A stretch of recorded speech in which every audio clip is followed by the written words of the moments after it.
आप देख रहे हैं न्यूज नेशन। खबर का टुकट के सुपर स्पेशल में आज आपको बताएंगे अंबानी फैमिली को दी गई बारूदी धमकी का अनदेखा सच।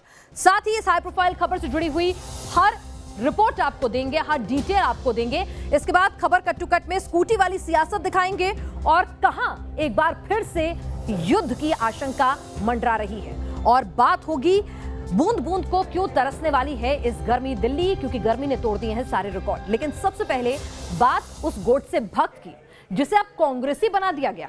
फिर बात होगी आपके तमाम स्पेशल्स की।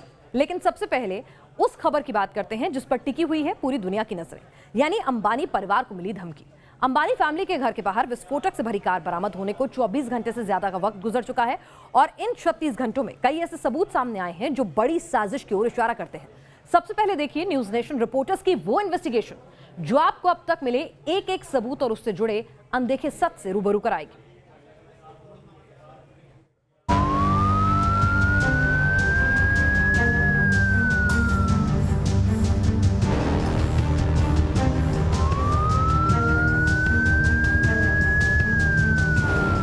एक एक कर कैमरे में कैद हर सबूत देखिए।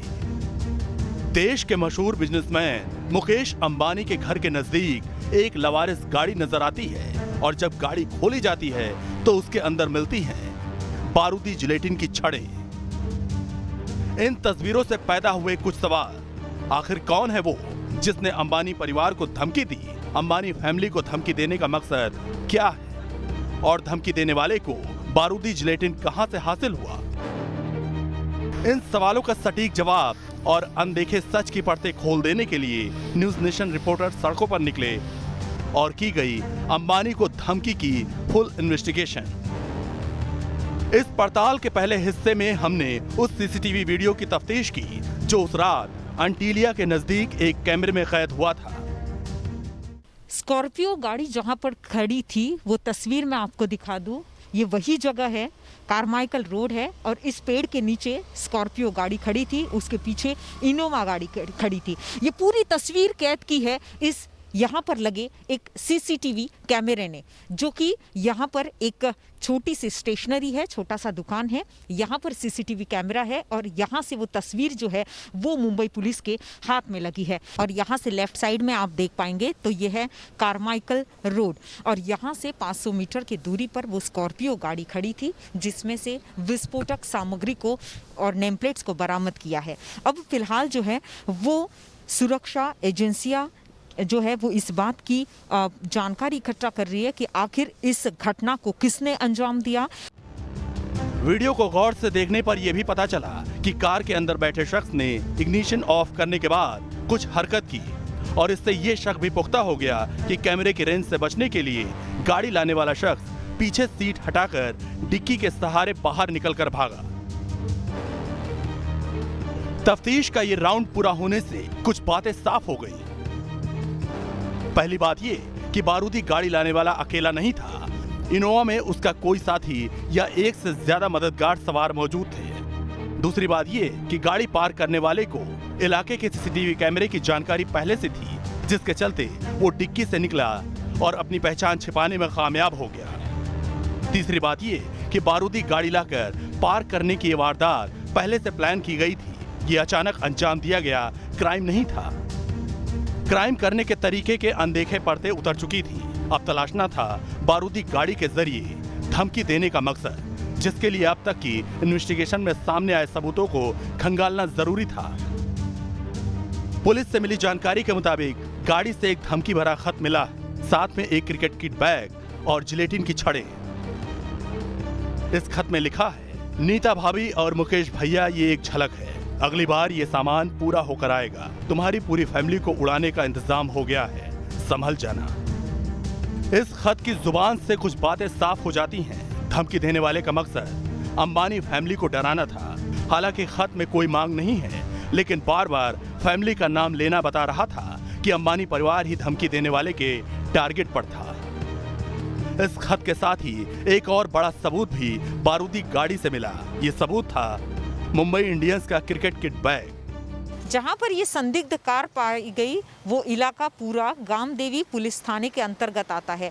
यहाँ पर अब इस घटना की पुलिस कड़ी जांच कर रही है, इन्वेस्टिगेशन की परत दर परत खोल रही है। और आपको बता दें, जिस तरह से शुरुआती दौर में पुलिस को जो हाथ लगा है वो है मुंबई इंडियंस का बैग, और इस बैग में से एक खत में साफ तौर पर हिंदी भाषा में लिखा हुआ था, हाथ से लिखा हुआ था, और एक संदेशा अंबानी परिवार को दिया गया था कि मुकेश भैया, नीता भाभी, ये तो एक झलक है, अगली बार हम पूरी तैयारी के साथ आएंगे। मुंबई इंडियंस से नीता अंबानी सीधे तौर पर जुड़ी हुई हैं। हालांकि मुंबई इंडियंस के लोगो वाला क्रिकेट बैग आसानी से बाजार में मिल जाता है, लेकिन मुंबई इंडियंस का क्रिकेट बैग रखने के कुछ खास मकसद हो सकते हैं, जिसमें पहला मकसद ये हो सकता है कि धमकी देने वाला बताना चाहता था कि वो अंबानी फैमिली के हर कनेक्शन को पहचानता है। वो परिवार से जुड़ी बातों और चीजों के जरिए ये पैगाम देना चाहता था कि वो परिवार से जुड़े पहलुओं की पूरी जानकारी रखता है।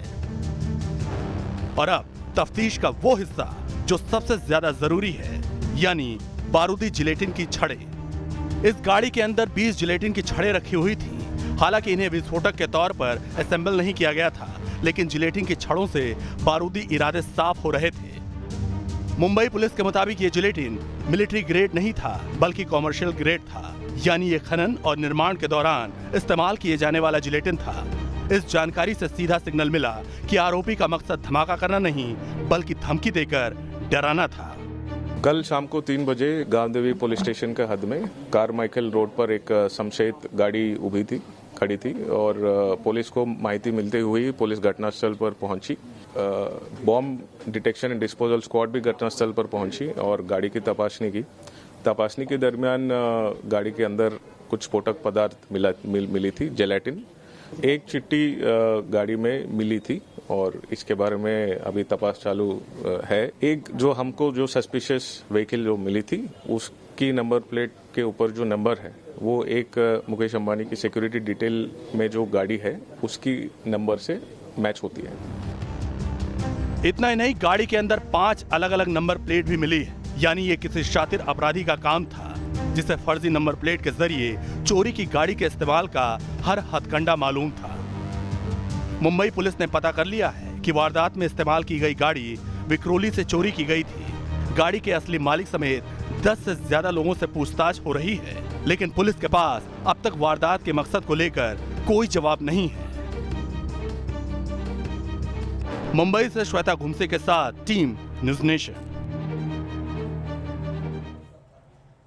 पुलिस अब तक धमकी भरी इस बारूदी कार के पीछे का मकसद ढूंढ रही है, लेकिन मुंबई की पॉश कार माइकल रोड पर इस तरह लावारिस कार में जिलेटिन मिलना मुंबई में सिक्योरिटी पर भी सवाल खड़े करता है, क्योंकि इस मुंबई जो ये रोड है, इस पर मुंबई की कई बड़ी हस्तियां रहती हैं।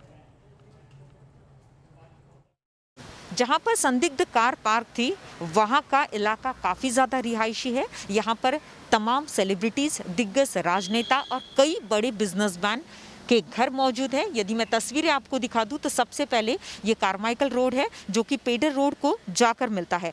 पेडर रोड यहाँ से तकरीबन 1 किलोमीटर की दूरी है, जहाँ पर लता मंगेशकर का प्रभुकुंज घर है, और इसी के साथ यहाँ से 2 किलोमीटर की दूरी आती है जो कि एनसीपी अध्यक्ष शरद पवार का घर मौजूद है। यदि यहाँ की तस्वीरें मैं आपको दिखा दूं, मेरे दाई और जो आप यदि देख पाएंगे तो यहाँ से 500 मीटर की दूरी पर जो है वो मुकेश अंबानी का घर है। यहाँ से महज 300 मीटर की दूरी जो है वो सुनील शेट्टी के घर की आती है। रतन टाटा का घर यहाँ से 300 मीटर की दूरी पर है। कुमार मंगलम बिरला का घर जो है वो यहाँ से महज 100 मीटर की दूरी पर आता है। यदि मैं बात करूँ भुवन दास जो भवन है, भगवती भुवन में नरोत्तम सेक्सरिया जो कि 2nd फ्लोर पर रहते हैं, और ये तमाम रिहायशी इलाके आपको यहाँ पर नजर आएंगे। और इस रिहायशी इलाकों में टाटा, बिरला जैसे तमाम जो लोग हैं वो यहाँ पर इनके आवास स्थान है। यहाँ से महज 200 मीटर की दूरी पर यदि आप देखेंगे तो म्युनिसिपल कॉरपोरेशन के कमिश्नर का भी घर मौजूद है। आगे बढ़ते हैं। गोडसे का भक्त अब कांग्रेस के साथ, सही सुन रहे हैं आप। कुछ ऐसा हुआ है मध्य प्रदेश में, जहां निकाय चुनाव से ठीक पहले ग्वालियर में गोडसे का मंदिर बनाने वाला बाबूलाल चौरसिया अब कांग्रेस की सदस्यता हासिल कर कांग्रेसी हो गया है।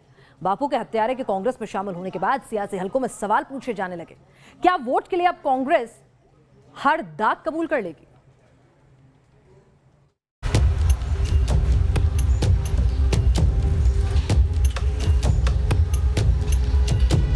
गोडसे गोडसे का मंदिर निर्माण, गोडसे की पूजा, गोडसे में आस्था। 24 घंटे से पहले तक कुछ ऐसी ही थी हिंदू महासभा के नेता बाबूलाल चौरसिया की पहचान। ग्वालियर में गोडसे का मंदिर बनाकर कंट्रोवर्सी पैदा करने वाले बाबूलाल चौरसिया को लोग गांधीवादी फिलॉसफी का विरोधी मानते थे, लेकिन अचानक वक्त का पहिया घूमा और गोडसे के भक्त कांग्रेस के नेता बन गए। खुद पूर्व सीएम कमलनाथ इस मौके पर मौजूद रहे। गोडसे के भक्त बाबूलाल के हाथों फूलों का गुलदस्ता ले रहे थे और कांग्रेसी रंगों से रंगा पट्टा पहनाकर इस गोडसे भक्त को अपना लिया। गोडसे के भक्त बापू की पार्टी में क्यों आए, खुद बाबूलाल से सुनिए। मेरी विचारधारा कांग्रेस से जुड़ी थी और गांधीवादी तरीके से जो है जुड़ी थी, और उसी अंदर से जो है मेरी आत्मा जो है ना एकदम ऐसे नोच रही थी कि आपका कार्यकाल पूरा हो जाए और जल्दी से आप मैं कांग्रेस में प्रवेश करूं, अपने घर में प्रवेश करूं, अपने कांग्रेस परिवार में प्रवेश करूं। कांग्रेस के बाबू भैया की माने तो उनका हृदय परिवर्तन हो गया है और इसलिए वो बापू के हत्यारे की भक्ति छोड़ कांग्रेसी बन गए। लेकिन खुद एमपी कांग्रेस में शायद ये कबूल नहीं। पार्टी के वरिष्ठ सांसद अरुण यादव ने ऐलान कर दिया कि बाबूलाल को हाथ का साथ कबूल नहीं। दो विचारधाराएं देश में काम करती साथियों, एक गांधी की विचारधारा है और एक गोडसे की विचारधारा है। गांधी के हत्यारे गोडसे का मंदिर बनाना, उसकी पूजा अर्चना करना और फिर उसको गांधी की विचारधारा से मेल मिलाप कराना, ये मुझे उचित नहीं लगा। ज्यादा पुरानी बात नहीं है, 30 जनवरी को ही राहुल गांधी ने सरकार को गोडसे के नाम पर घेरा था। विरोधी सरकार और गोडसे की विचारधारा को जोड़ा था और 25 दिनों के अंदर ही राहुल की पार्टी में गोडसे भक्त बापू की विचारधारा के रास्ते पर चलते नजर आए। ऐसा लगता है मानो या तो राहुल सियासी नफे नुकसान का तराजू नहीं जानते या फिर कांग्रेस के अंदर राहुल की बातों को नहीं समझा जाता। Team news nation. और बात बैटल ऑफ बंगाल की, जहां नजर आया स्कूटी वाला संग्राम। कल स्कूटी पर सवार होकर दीदी चुनावी हुंकार भर रही थी, तो आज पंचपोटा में केंद्रीय मंत्री स्मृति ईरानी स्कूटी वाली हुंकार का जवाब स्कूटी वाली ललकार से देती हुई नजर आई।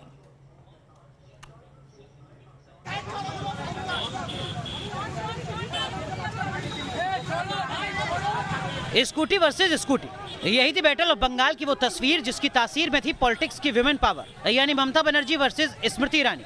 25 फरवरी को कोलकाता में दीदी इलेक्ट्रिक स्कूटी पर सवार होकर चुनावी प्रचार पर निकली थी, तो प्रचार की नई ललकार की तस्वीर में भी स्कूटी थी।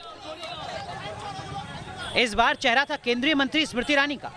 जन जन से जुड़ने और जन के मन की बात समझने के मकसद के साथ स्मृति ईरानी पंचपोटा की सड़कों पर उतरी, स्कूटी ऑन की और फर्राटे के साथ पंचपोटा की सड़कों पर घूमने लगी।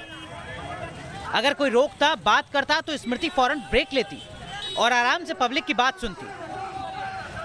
स्कूटी पर रोड शो लोगों की आंखों में बस गया। आखिर किसने सोचा था स्मृति ईरानी जैसे कद का नेता यूं स्कूटी लेकर लोगों के बीच आ जाएगा।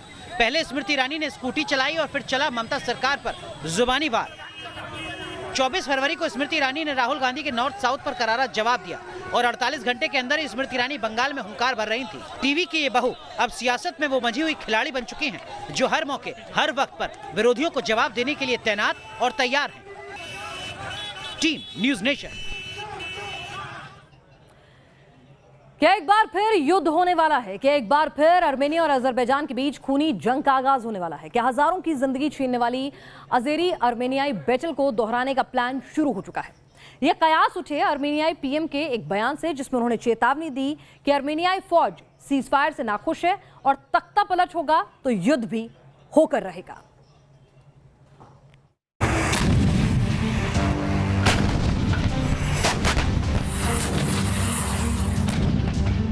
54 दिन तक बरसा बारूद, 7000 मौत, लाखों विस्थापित। यह उस जंग का लहू से लिखा गया वही खाता जिसने साल 2020 को दहला दिया था। ये जंग थी नारगोना कारबाख की। नारगोना कारबाख के विवादित क्षेत्र को लेकर 27 दिसंबर को आर्मेनिया और अजरबैजान ने गोलीबारी शुरू कर दी और ये सिलसिला 10 नवंबर तक चला। 10 नवंबर को दोनों देशों में सीजफायर हुआ, लेकिन 4 महीनों के अंदर ही सीजफायर पर अब खतरे के बादल मंडराने लगे हैं। आर्मेनिया के पीएम निकोल पाशिनियान ने आशंका जाहिर की है कि सेना उनका तख्ता पलट कर सकती है। निकोल के मुताबिक सेना सीजफायर के फैसले से नाराज है, जिसके चलते उनकी सरकार गिराई जा सकती है। आर्मेनिया में पहले से सीजफायर के खिलाफ माहौल बना हुआ है। आवाम ने इस सीजफायर को आर्मेनियाई सरकार का सरेंडर करार दिया था। अगर सेना ने तख्ता पलट किया तो इसका सीधा मतलब होगा कि फौज सरेंडर किए गए इलाकों को वापस हासिल करने के लिए एक नई जंग छेड़ सकती है। हालांकि नारगोना कारबाख में रूस ने अपने पीस कीपर्स तैनात कर बफर जोन भी बना रखा है, लेकिन सितंबर 2020 में ऐसे बफर जोन की धज्जियां उड़ाकर अजेरी और आर्मेनियाई फौज मैदान में कूद पड़ी थी और हालात सुलगे तो दोबारा एक और जंग की आशंका से इनकार नहीं किया जा सकता। Team news nation. और क्या दिल्ली पर बड़ा जल संकट आने वाला है? क्या दिल्ली की 1/4 आबादी गर्मियों में पानी को तरसेगी, वो भी तब जब गर्मियां इस बार रिकॉर्ड तोड़ रही हैं और अप्रैल वाली गर्मी फरवरी में महसूस की जा रही है?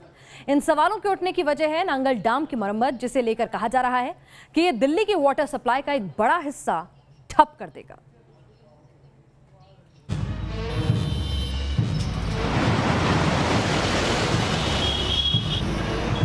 वक्त से पहले गर्मी की दस्तक, नांगल कनाल की मरम्मत और दिल्ली में पानी की किल्लत। हर साल जो गर्मी मार्च के बाद दिल्ली पर अपना खैर बरपाती थी, उस गर्मी का आगाज इस साल फरवरी खत्म होते होते नजर आने लगा है। और अब आफत यह है कि गर्म मौसम के आगाज के साथ ही दिल्ली के लिए जारी हो गई है वाटर वार्मिंग। गर्मी करेगी बवाल, दिल्ली में पानी का अकाल। दरअसल दिल्ली के लोगों को पानी देने वाले नंगल हाइड्रल डैम को मरम्मत के लिए लगभग 1 महीने तक के लिए बंद किया जा रहा है। इसका मतलब ये कि दिल्ली के लगभग 50 लाख लोगों को पानी की किल्लत का सामना करना पड़ सकता है। दिल्ली वालों को रोजाना लगभग 935 मिलियन गैलन पानी की जरूरत होती है, जिसका कुल 25% पानी पंजाब के नंगल हाइड्रल डैम से आता है। लेकिन मरम्मत के चलते शायद नांगल बांध से पानी मैसर न हो। गर्मियों के दिनों में ये खपत बढ़कर 1000 से 1200 मिलियन गैलन तक हो जाती है। सोचिए, नांगल बांध के जरिए जब सर्दी की सप्लाई में ही 25% की कमी हो जाएगी तो प्रचंड गर्मी में क्या होगा। दिल्ली जल बोर्ड की जिम्मेदारी संभाल रहे आम आदमी पार्टी नेता इस संकट को लेकर केंद्र से बात करने का दम भर रहे हैं, लेकिन अगर समाधान नहीं मिला तो गर्मियों के शुरुआती दिनों में दिल्ली को पानी की बूंद बूंद को तरसना पड़ सकता है। Team news nation. दिल्ली के लिए पानी की दिक्कत सिर्फ नांगल डैम से ही नहीं, बल्कि इस वाटर वार्निंग की एक और वजह है यमुना। दिल्ली को यमुना से 380 मिलियन गैलन प्रतिदिन पानी मिलता है, लेकिन यमुना की हालत क्या हो गई है ये भी आपको बता दें। आपको तस्वीरें दिखाते हैं जिससे साफ अंदाजा लग सकता है कि बढ़ते प्रदूषण के चलते यमुना में इन दिनों जहरीले झाग का समंदर बन चुका है। यमुना में खतरनाक केमिकल्स के चलते चारों तरफ झाग ही झाग नजर आ रहे हैं। यमुना में बढ़ते प्रदूषण पर दिल्ली जल बोर्ड भी चेतावनी जारी कर चुका है। 2 दिन पहले राघव चड्ढा ने खुद कहा था कि यमुना के पानी में अमोनिया की मात्रा तेजी से बढ़ रही है, जिसके चलते यमुना का पानी इंसानों के लिए खतरनाक होता जा रहा है।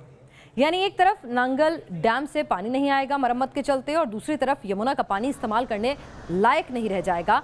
और दिल्ली में वैसे ही वाटर शॉर्टेज की वजह से किस तरह के हालात बनते हैं ये जग जाहिर है। तो इस बार दिल्ली वालों के लिए गर्मी, बूंद बूंद पानी को लोग तरसते नजर आएंगे।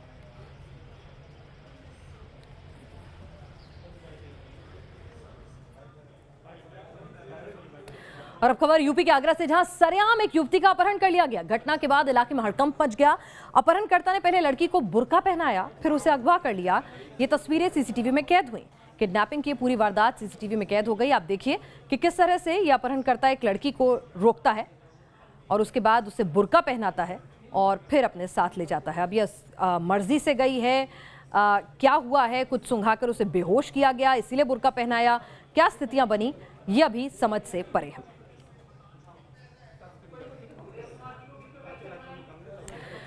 तो खबर का टुकट में आज के लिए बस इतना ही। देश और दुनिया की तमाम अहम खबरों के लिए आप बने रहेंगे न्यूज़ नेशन के साथ, और आगे हम लेकर आएंगे हमारा खास शो देश की बहस, जिसका एजेंडा आपने तय किया है वोटिंग के जरिए।